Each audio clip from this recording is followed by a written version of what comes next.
اب ایک تو میں اپنے کارکنوں، حامیوں، ووٹر سے یہ اپیل کروں گا کہ ہمیں بالکل مایوس ہونے کی ضرورت نہیں ہے. ہم اب بھی کراچی اور سندھ کے شہروں کی سب سے بڑی نمائندہ جماعت ہیں، پارٹی ہیں. ہم ہارے نہیں، ہمیں ہرایا گیا ہے، اور اس سلسلے میں ہم اپنی حکمت عملی واضح کر رہے ہیں. ہمیں ایک بڑی عوامی موبلائزیشن کرنی ہوگی، ہمیں احتجاجی مظاہرے کرنے ہوں گے، ہمیں دھرنے بھی کرنے ہوں گے.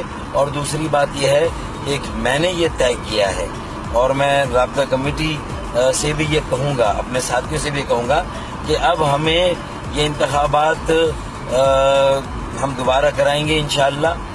سندھ کے شہروں میں خاص طور پر مردم شماری دوبارہ کرائیں گے، حلقہ بندیاں دوبارہ کرائیں گے جہاں جہاں ہمارے ساتھ زیادتیاں ہوئی ہیں. لیکن میں ایک بات اور بتا دوں کہ اب میں تو نکل رہا ہوں، محلے محلے، گلی گلی جاؤں گا، اور ہم لاکھوں لوگوں کے دستخط کرائیں گے، بڑی موبلائزیشن کریں گے. اور اب جنوبی صوبہ سندھ بنائے بغیر چارہ نہیں ہے. جنوبی صوبہ سندھ کو حقیقت بنانا ہوگا، اور اس کے لیے بھی مظاہرے کرنے ہوں گے، اور اس کے لیے بھی دھرنے دینے ہوں گے. تو میں یہ سمجھتا ہوں کہ اس کے لیے تیاری کریں.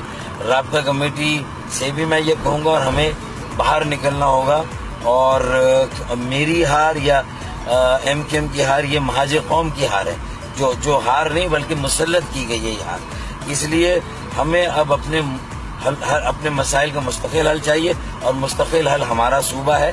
جب سب کا صوبہ ہے تو ہمارا بھی صوبہ ہونا چاہیے، جب سب کا وزیر اعلیٰ ہے تو ہمارا وزیر اعلیٰ ہونا چاہیے. پاکستان زندہ باد، ایم کیو ایم زندہ باد.